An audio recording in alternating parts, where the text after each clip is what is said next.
चलिए स्टार्ट करते हैं अपना डिस्कशन। क्वेश्चन नंबर 1 में दिया है कि रेडियो एक्टिव आपके पास न्यूक्लियस है। मान लीजिए उसका एटॉमिक नंबर है Z और X उसका नाम है और उसमें A जो है नंबर ऑफ न्यूक्लियॉन्स हैं। इसमें से क्या क्या निकल जाता है? इसमें कहा गया है कि 3 अल्फा पार्टिकल निकल जाते हैं, 3 × 2He4 ये निकल जाता है और 3 पॉजिट्रॉन निकल जाते हैं, नहीं 2 पॉजिट्रॉन निकलते हैं। सो 2 1E0 जो है यहाँ पे आपको निकल जाते हैं। तो आपको बताना है कि जो रिजल्टेंट न्यूक्लियस है वो क्या क्या होने वाला है। तो सिंपल यहाँ पे आप जो नंबर ऑफ आपके पास सब एटॉमिक पार्टिकल्स हैं उनको आप कंजर्व कर सकते हैं। तो यहाँ पे 3 और 2 6 प्रोटॉन और यहाँ पे 2 प्रोटॉन्स आ चुके हैं। तो 8 प्रोटॉन इसमें से कम हो गए हैं, तो रिजल्टेंट में कह सकता हूं कि Z-8 नंबर ऑफ प्रोटॉन्स होने वाले हैं। मैं बात करूं यहाँ पे नंबर ऑफ न्यूक्लियॉन्स की, ये भी कंजर्व करने हैं। तो यहाँ पे देखें कि 3 × 4 12 यहाँ पर है न्यूक्लियॉन्स और यहाँ पे एक भी नहीं है, 0।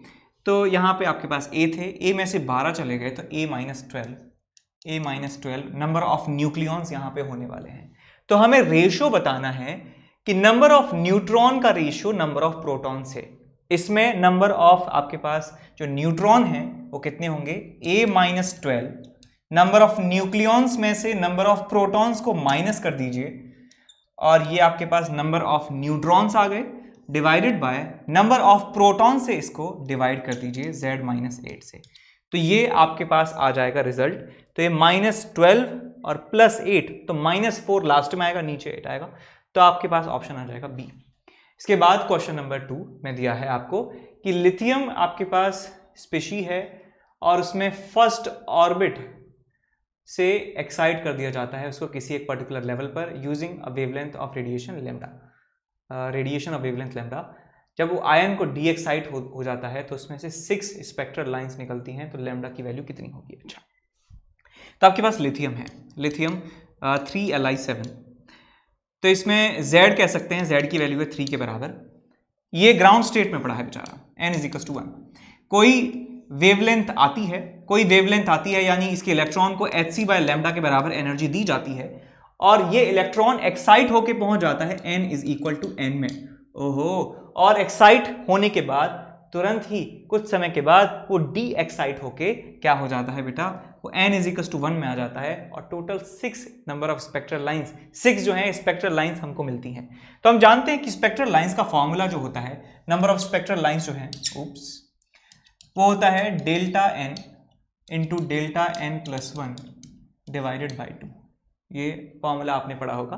तो इन दोनों लेवल्स का जो डिफरेंस है n की वैल्यूज का, उनसे आप नंबर ऑफ स्पेक्ट्रल लाइंस निकाल सकते हैं जो क्वेश्चन में 6 दी हैं। 6 = n-1 × n-1+1 divided by 2। Minus से माइनस के आपके पास आया n² - n या n-1 × n = 12।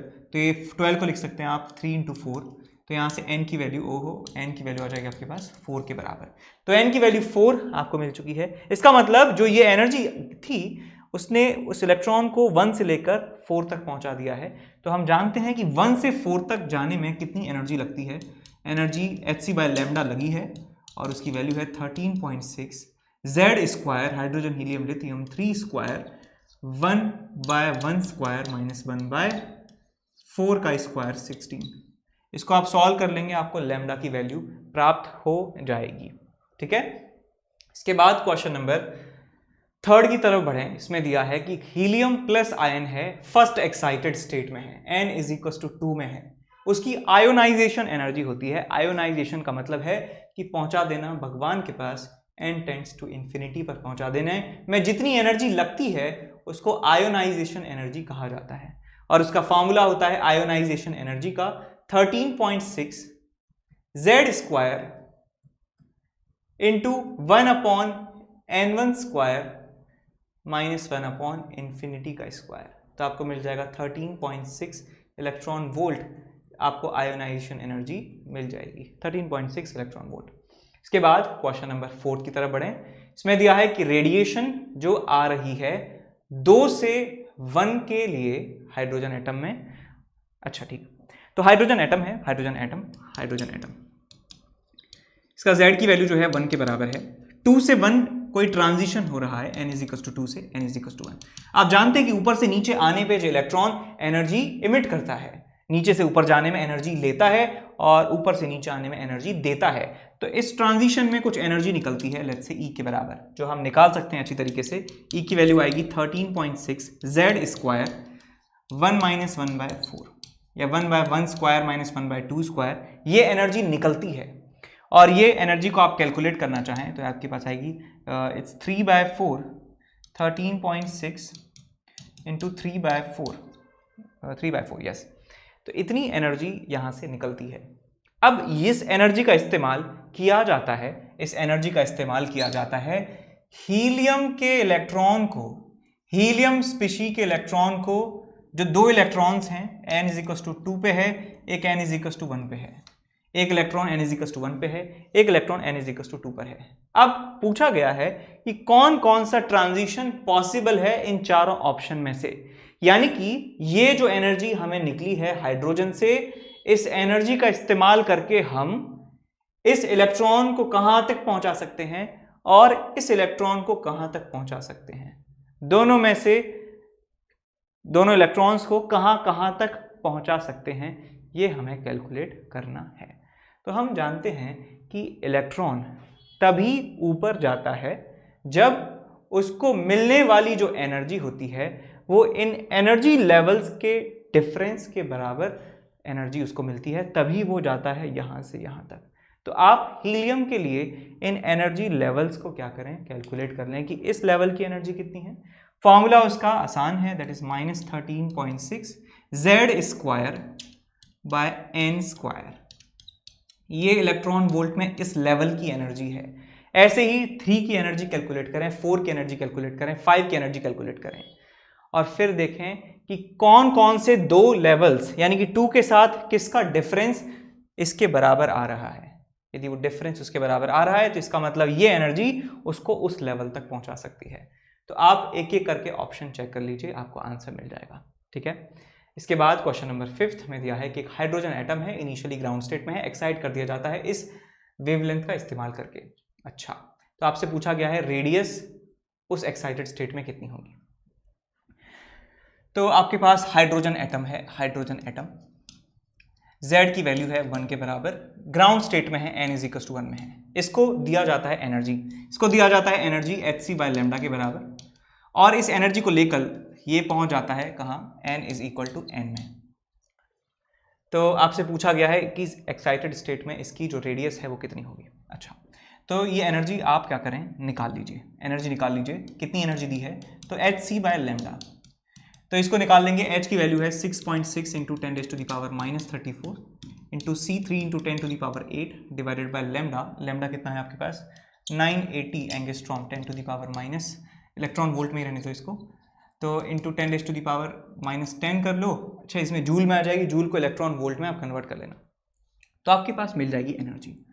अब वो एनर्जी यदि इस इलेक्ट्रॉन को दी जाती है तो वो कहां तक पहुंचेगा, ये आप बता सकते हैं। कैसे, कि जो एनर्जी आएगी यहां से उसको आप इक्वेट करें 13.6 z² 1/1² - 1/n²।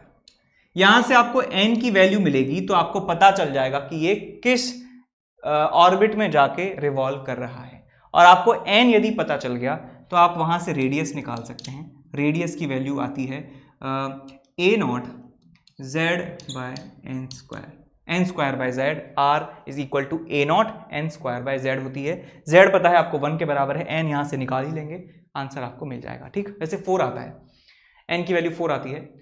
क्वेश्चन नंबर 6 में आपको दिया है कि एक हाइड्रोजन एटम है, हाइड्रोजन लाइक एटम है, इसमें आपके पास शेल्स दिए हुए हैं, ये K शेल है, ये L है, ये M है और ये N है।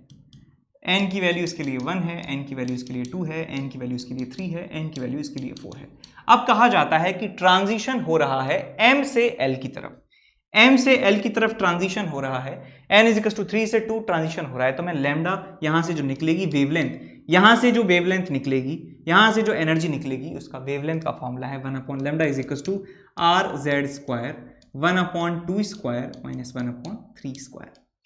ये आपको वेवलेंथ निकलती है यहाँ से, और वो दिया है वैल्यू लैम्डा के बराबर है। यदि इलेक्ट्रॉन n से l में जंप करता है, अब यदि इलेक्ट्रॉन n से l में जंप करता है तो कौन सी वेवलेंथ निकलेगी? मैं लिख सकता हूँ 1 upon lambda dash is equal to R Z square 1 upon 2 square minus 1 upon 4 square. ये रिजल्ट आपको यहाँ पे मिल जाएगा। तो इन दोनों को आप डिवाइड कर देंगे तो आपको लैम्डा की वैल्यू, लैम्डा डैश की वैल्यू मिल जाएगी।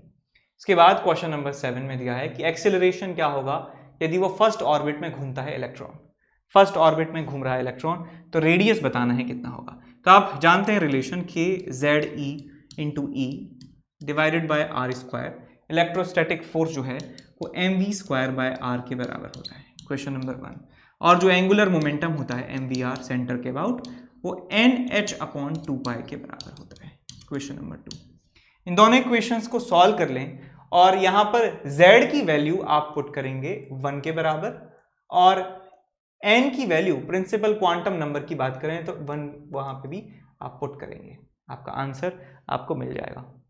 नेक्स्ट क्वेश्चन नंबर 8, इसमें दिया है कि एक फोर्स जो है बोर्स मॉडल में इस तरीके से लगता है, तो आपको रेडियस बताना है nth ऑर्बिट की कितनी होगी। तो आपको ये दिया है फोर्स, इस फोर्स को आप क्या करिए, बराबर कर दीजिए M V square by R के, क्वेश्चन नंबर 1।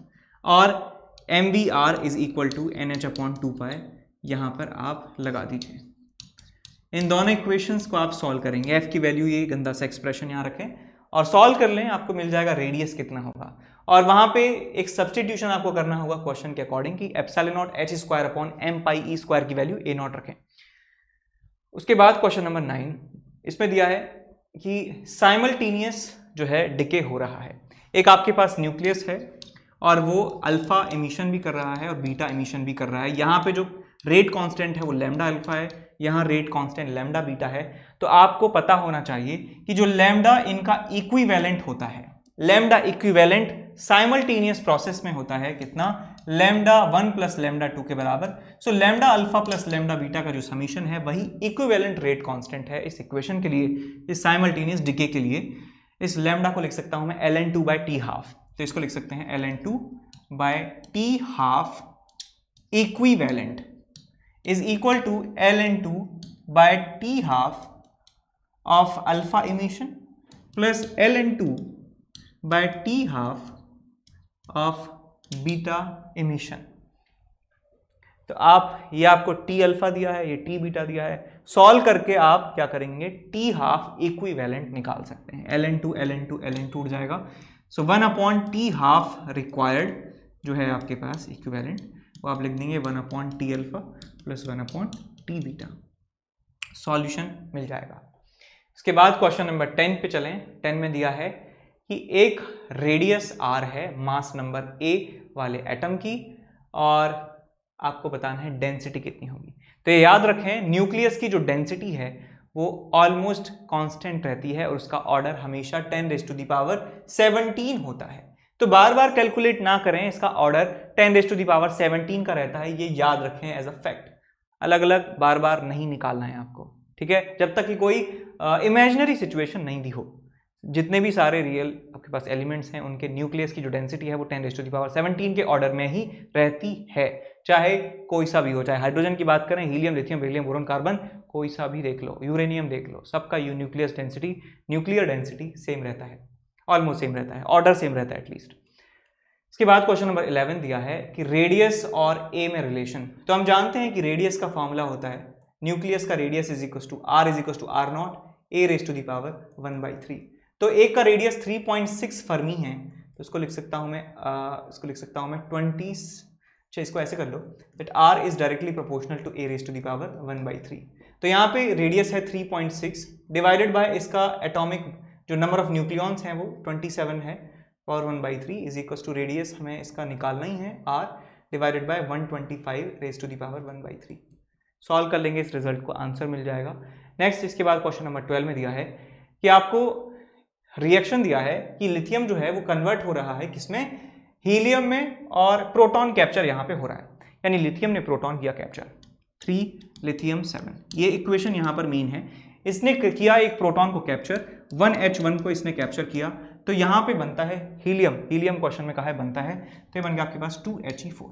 यहाँ पे स्टाइकोमेट्री बैलेंस करेंगे तो यहाँ पे 3 और 4 प्रोटॉन्स है, यहाँ पे 2 ही हैं, 7 और 8 न्यूक्लियॉन्स है, यहाँ पे 4 ही हैं, तो 2 से यहाँ मल्टीप्लाई कर दें, 2 × 2He4 इक्वेशन मिल गई।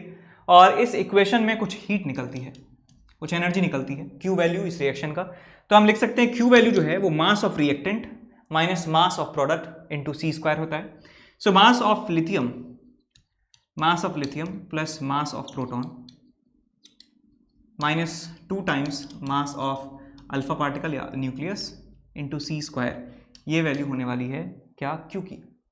अब आपको Q का जो कन्वर्जन है दिया हुआ है, मास का कन्वर्जन दिया हुआ है कि मास ऑफ न्यूक्लियॉन जो है वो 1 गीगा इलेक्ट्रॉन वोल्ट पर C² है, 1 गीगा इलेक्ट्रॉन वोल्ट पर C² है। ये कितने C² हैं, ये इतने C² हैं, यानी कि इसको मैं मल्टीप्लाई कर देता हूं किससे, 1 गीगा इलेक्ट्रॉन वोल्ट पर C² से, तो आपको यहां मिल जाएगा this whole thing mass of lithium plus mass of proton minus 2 times mass of helium या alpha particle into 1 giga electron volt.